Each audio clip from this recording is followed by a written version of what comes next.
Namaskar and welcome to our special program on the economy. Today we're going to look at agricultural reforms and the export sector, what potential there is for agricultural exports with the reformist agenda of the government. And to discuss this, we have two eminent guests. I've done one-on-one interviews with each of them. Let me introduce you to them. Dr. Arvind Veermani is an eminent economist, former chief economic advisor to the government of India, former executive director of the IMF, and currently the chairman of eGrow Foundation. Dr. Sachin Chaturvedi is the Director General of Research in Information Systems for Developing Countries, former member of the committee of the 14th Finance Commission on Agricultural Exports. So let me start with the first question. We know that Indian agri-exports have been increasing over the last few years. And now that we have these reforms in place, what's the potential going ahead? There is a great potential, Mark, and unfortunately, this has not been realized. I was part of the 14th Finance Commission Committee on Agriculture Exports, and we have given our precise recommendations to the 14th Finance Commission, and they have been incorporated in the report as it would be part of the public domain document. It would emerge very clearly. India, if you see, is the second largest producer of agriculture products worth $529 billion. And we are immediately after China, which is producing something close to more than $1,000 billion agriculture production. And we are the second largest producer. Even US is behind us. But if you see the agriculture exports, we emerge on the 13th position, and if you see the numbers, they are really baffling with the only $38 billion export that we have. Of course, in last 5 years, you see a jump, and the jump is extremely interesting in terms of seeing the larger impact in terms of how this has gone up. And the report that we have prepared is for financial year 2021-22 to 2025-26. And within this, we have said that we should try to take this whole share in an important way as to how we are looking at the agriculture sector.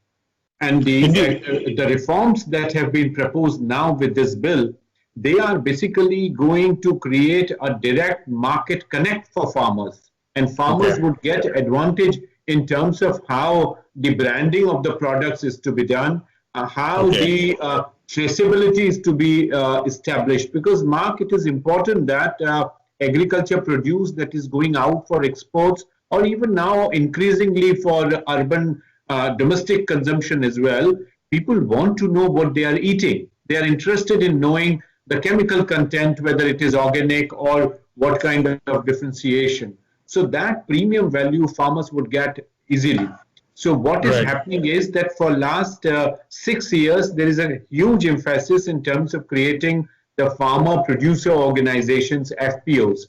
So branding, traceability, quality product with remunerative prices is what the bill's actual intent is. And that's what farmers are going to get. So that's where I see the relevance of the provisions.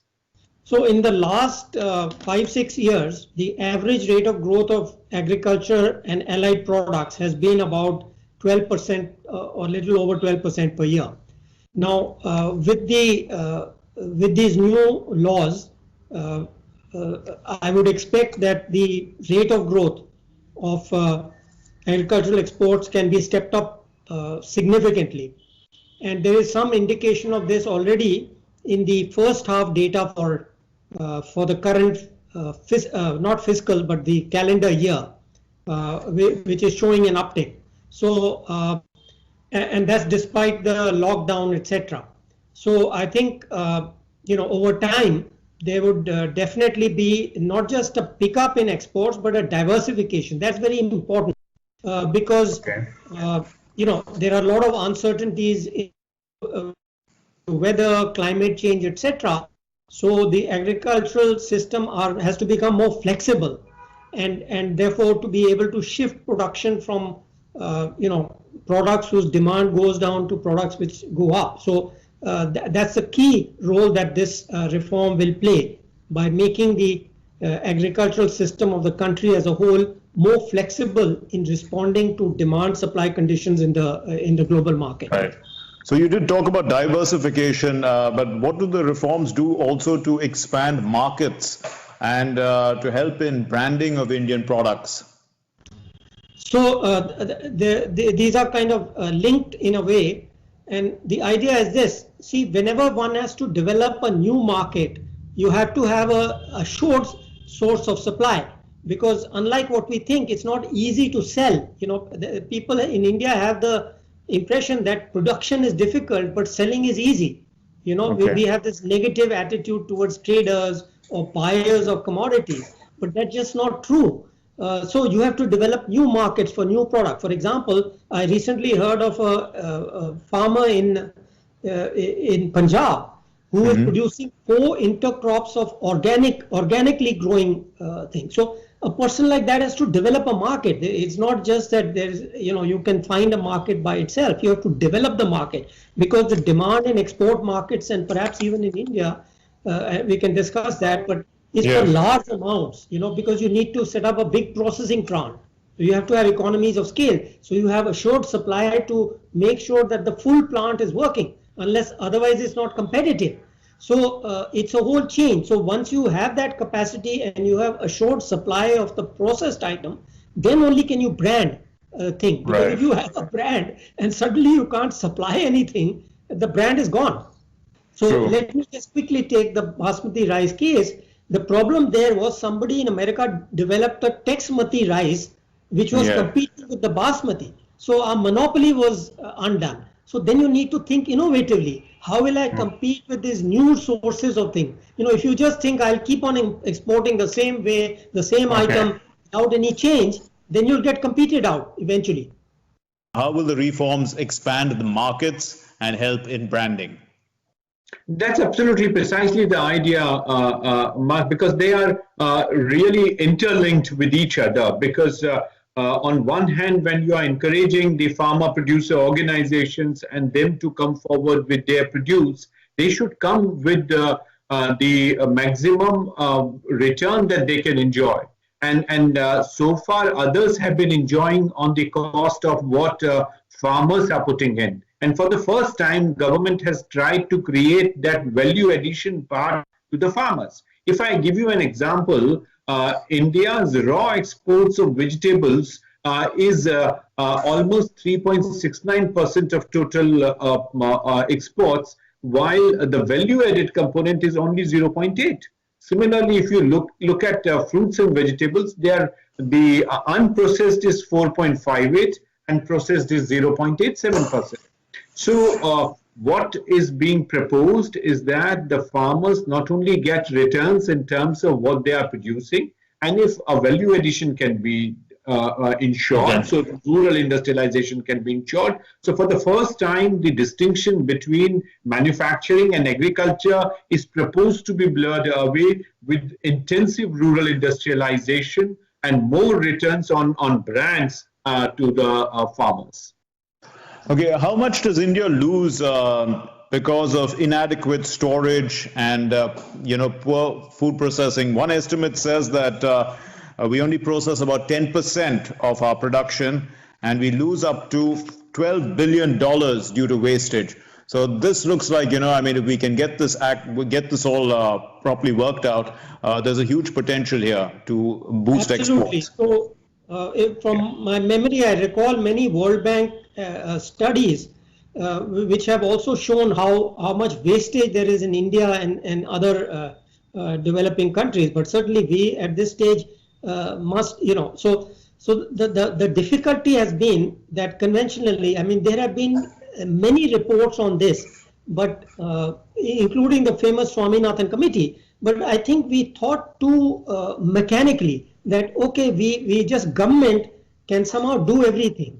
That has not worked. We have tried for 30, 40, 50 years not to set up. So we have to encourage private, cooperative and other efforts where either a company promotes a project, because like I said, again, it links to the first two questions. Even domestically, if a company is going to develop a completely new product, like an exotic vegetable or something, it again has to have a short supply. Yes. Or if you are talking about vegetables, so vegetables, dried vegetables, frozen vegetables, if company is going to set up a large plant to process these vegetables, they have to have a short supply. So that assurance, that's what, again, people don't understand. It's not economical, it's not competitive to set up a small plant. And if I'm going to get a large plant where I don't know how much vegetable or fruit I'm going to have this year, different next year, and I can't feed my plant, then it's not economical. So this whole chain, we have to think of the economics. That's the key thing. And what this the laws are designed, at least conceptually, there may be some minor weaknesses which can be corrected, but the conceptual idea is, if you give more flexibility to farmers, it also gives flexibility to large producers, agro processors, etc., who will then give long-term contracts or buy these things and develop a market. If the market is already there, it's easy. So think of Amul. They developed a market. It was not there. I mean, the Gaiwalas used to supply little bits of thing, but this huge market was developed by an assured supply. Fair enough. I fully agree with you. If you look at the statistics, which is very much there with the government, it comes out very clearly that almost 16% of our fruits and 10% of our vegetables just go waste. So the idea of proposing 1 lakh crores, which the finance minister placed in the budget last year, is basically to support the infrastructure that is needed through cold chains and other arrangements that can be sort of provided for farmers. So definitely we require infrastructure to come up, and multi-pronged strategy is already on the table in terms of supporting the architecture that is needed to get farmers linked to the market. So I would very much suggest that we would have to look at the agriculture sector in a comprehensive manner, starting with the financial provisions that have been made, the infrastructure arrangement that is being proposed, and the bills have clear provisions for strengthening the cold chains that are needed. But are there sufficient safeguards for farmers to partner with aggregators? Because when we talk about contract farming, or when we talk about large companies coming in and buying large amounts and then utilizing it for whatever purposes, either to process or move into to export, are there sufficient safeguards for the farmers here? So here's the thing, not every product, you have seeds, you have grains, you have vegetables, fruits, there are all kinds of different things. So not one form of organization is not suitable for everything. So the idea is to provide flexibility. If the cooperative can do it, or if a farmer producer organization can do one thing or second thing, they can't do everything. So the idea is really to encourage all forms to all forms of processing and marketing to the benefit of the farmer. So the issue is, we are not adding to the competition of the farmer. We are adding to the competition for his demand, for his products, which, I just cannot imagine how people can think that will be harmful to the farmer. Now clearly, government has a role. We know that government has a role in infrastructure. It has a role in many areas of rural and propagating R&D and extension, etc., providing connectivity. So yes, government has a role, but it's the major role is not to buy the product and sell it and market it and process it. That doesn't work. It's not worked anywhere in the world, not even China. Mark, if you recall, and as I mentioned earlier, in the last budget speech, Finance Minister made specific provisions for encouraging, incentivizing, and handholding through the farmer producer organizations, FPOs. This may be deepened further. The trust of farmers and their participation is extremely important. And from that point of view, the farmers coming together, branding their products, but more importantly, getting adequate remunerative options for their produce would come through FPOs, and FPOs should be the entity. So the safeguard is proposed to be built up through their joint action, through their cooperatives. And FPO is an instrument that government has been encouraging from the central financing provisions. And as I said, the 14th Finance Commission has also recommended strengthening of FPOs for their direct participation in the agriculture. And how much emphasis is given to value addition in these agri reforms? Because there's contract farming, there's an expansion of markets. There was some traditional role that was played by middlemen. The farmers now probably, because of the middlemen going away, is likely to get a better price. But at the same time, he will probably have to invest in some sort of logistics. So what is about the value additions that are involved here? The committee that was appointed by the government called Professor Ramesh Chand Committee has given very clear recommendations on strengthening the infrastructure for value addition in agriculture. As I said, the last budget provided 1 lakh crores for agriculture infrastructure for value addition. And this quantum is absolutely fascinating in terms of how the plans have been drawn in terms of value addition to agriculture produce. And this is being strengthened, as I said, in terms of specific programs that are needed. As of now, these advantages are confined to few states like Punjab and Maharashtra. I think time has come that through this new legislative format, we can bring in states like Jharkhand, Chhattisgarh, and Bihar into these kind of food and particularly fruits and vegetable processing. And that's where this infrastructure should be used. The banks, the cooperative entities should leverage this opportunity in terms of greater value addition. As I mentioned to you a while ago, that we are exporting more of raw rather than value added, and we get very little, not only for farmers but also for middlemen. So it's important that value added products are developed. The idea of one district, one product, in my view, should only be reserved for agriculture products where agriculture is a dominant preoccupation in a district. And that's what's going to create more avenues for our farmers and agriculture producers.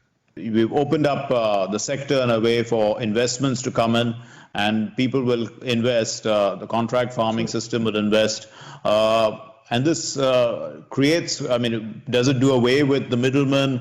Does it add to the product value in terms of, that's a very good question. So I've been talking about new products, new markets, etc. Let's take a little time to look at the old products, right? So for 50 years since the Green Revolution, we built a wheat, rice, sugar economy. Now, among these crops are very water intensive. A few years ago, the US Atmospheric Administration published maps of underground water. And Punjab was one area where there's been maximum depletion across the world, in India and the world. So, the water table will deplete. You can keep on building deeper and deeper tube wells. Eventually, there'll be no water left. And some parts of Maharashtra, the same problem. So we have to think beforehand. We can't let all this happen and then 20 years later we wake up. So the idea is to move away from these crops. But of course, while these crops are there, you want them to be produced efficiently, procured efficiently. Currently, we have 3x the technically required stock of wheat and rice, and it is rotting. So we mentioned the overall loss, but what about the loss in FCI and others? All that becomes a cost and makes it more uncompetitive. Very rough estimate, because you don't get these numbers, between 10 and 15,000 tons are wasted in FCI stocks, probably much more. So if that cost was not there, if there was less cost of interest of stocking, then your price globally would be more competitive. Of ordinary rice, forget basmati, of wheat for processing. So a little earlier, you were saying that the government definitely has a role, but the government is a major player in agriculture. But is the government,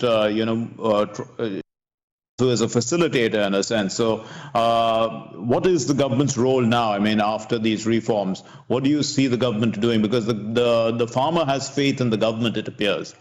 Yeah. So clearly, the MSP system, basic crops, which has obviously it is not possible or desirable to suddenly remove it. So this will continue, as government has assured. This is not going away in a hurry. But the government correctly, and I think there's still a lot more to be done. For example, BharatNet. In the modern world, the farmers also have to get digitally connected. Because information is out there on the internet, markets are there, whether it's e-markets, whether it's new R&D across the world, whether there's ideas of new products, whether it's geolocation, etc. You mentioned, branding. I mean, I've heard stories about haldi being branded, and specialized organic haldi or whatever. So all these ideas, if you have to have access to the ideas, and government's role is critical there, because as I said, the BharatNet must reach every village in the country, and you will get, and that's a complement to this liberalization of laws. You have to have both. If you do one without the other, which was the old policy that, okay, we'll just set up some cold storages, it doesn't work. It's a whole chain. Okay, you do one little part, it's no use. I mean, you may get 1% more better benefit, that's all. But the transformation will occur when all these players compete, and of course, as I said, the environment has to be provided by the government. Mark, we would have to appreciate one point. Right from 2014, when this government came in power, there is a paradigm shift. And this paradigm shift is about shifting from entitlement-based approach to entrepreneurship-based approach. And that entrepreneurship is being encouraged all across the spectrum. There have been too many leakages, and hence government decided even in Manrega to go for direct benefit transfers so that leakages are minimized. Corruption is taken off completely through leveraging of technology and identification of direct beneficiaries. We have seen this happening in many other areas. Agriculture, before government has got these legislations, 4 major changes have been done. The first is the direct benefit transfer to the farmers. Their identification was done, 6,000 rupees were transferred. So the system is tested and has well rooted itself. The second important is the digital connect of the villages and panchayats through the Pan-India optical fiber network that Prime Minister inaugurated, and that's very much in the place, so connectivity through technology. Third important dimension is the agriculture exports market, the value addition part. So the 1 lakh crore was in the last budget, and in the previous 4 budgets, several programs have been initiated to create this endogeneity in the farmers' community through FPOs. So FPOs have been strengthened. Fourth is this change that I'm talking about in terms of taking the middlemen out from the process, the artiyas out from the process, and connect farmers and markets directly. There are entrepreneurial farmers who are very much into agriculture exports, but unfortunately they are either confined to Punjab or Maharashtra. Other states haven't got that advantage. And this is the time when farmers from other states other than Punjab and Maharashtra, they should get it, and they should be part of the larger revolution which is unfolding. And I think that's the great scope we see in agriculture exports in the days to come. A final question is, agriculture did well even during the COVID times. I mean, it was one sector of the economy that continued to perform. And because we have also been an agricultural economy, a large number of our population is dependent on agriculture. So what do you see? I mean, when we look at the export market, we have been exporting rice, we've been exporting wheat, groundnuts, sugar. Are these products going to continue to increase, or are we going to see a lot more diversification? I think if you look at the COVID time, this was probably one of the best times when agriculture sector has dominated manufacturing and services. The sole bread provider for rural and semi-urban areas was actually the agriculture sector. And right in April itself, government came out with the ordinance that gave exemption for the movement of agriculture produce, and farmers' movement were freed from any kind of restrictions. So you have seen that the key crops have performed very well and a huge contribution to GDP. In fact, GDP could remain sort of hugely supported by agriculture sector. With the new reforms, as I'm saying, farmers from other states are getting into several different crops. For last 4 years, we are continuously seeing a huge boom through pulses, and the pulses revolution has happened marvelously well across states like Madhya Pradesh and Chhattisgarh. So I think the scope for diversification is very much there. As you would recall, we were severely dependent on Myanmar and Mozambique for our imports of pulses. But thanks to our farmers from Madhya Pradesh and Chhattisgarh, we have diversified and we have reduced our imports, and we are now, in fact, in a position to export our pulses of different varieties. And we have gone beyond China. So that's a good sort of movement forward in diversification. Now, if farmers get into the diversification to get into horticulture crops and crops where commercial gains are larger, value addition scope is huge, then I'm 100% sure that agriculture and food processing sector would be one of the best performing sectors of Indian economy. I think the key word, as I mentioned to you, is diversification. Yes. But the new methods, I said that if you are open to the world, for example, fertilizer use. Or pesticide use, that is becoming a negative factor. So you have to be aware of these things and develop, so we are subsidizing fertilizer excessively, polluting the water, and destroying the soil. So some of these changes have to come about, and as I said, it's hard to do in isolation. If we just say, okay, we will reform the fertilizer system, but then don't connect the markets for organic or low fertilizer food, which is now developing in India and the world. So those sort of things will happen. The diversification will, of course, on one dimension will be new items per se, but some of these old items can also be produced and sold and marketed and branded in new ways. And I'm confident that that will also happen. Right. I mean, the basic purpose of our program was to look at agri reforms and exports. We know that, the reforms have opened the markets up for the farmers to sell anywhere in the country. But do you think the farmers are looking at, international markets? Because there is an option here that perhaps they hadn't considered earlier, which could be a game changer. Absolutely. So one part I've already just commented on the infrastructures, but second part can be facilitation on the export-import side, So, so there's EODB in external trade is also an important element. Of course, it is much, because in the case of manufacturers, you have both inputs and outputs. You have supply chains which are cut up a lot. But to a smaller extent, but still agriculture also requires specialized inputs, etc. So some amount of facilities, imports and exports. Certainly, if it's much easier to ease of doing business in foreign trade, that will also help. So that's another thing that government can do, which is usually comes under the budget. So that's what I would add to what I've said earlier. And with that, we conclude this episode on agri reforms and exports. I'd like to thank our guests for joining us, and thank you very much for watching. Namaskar.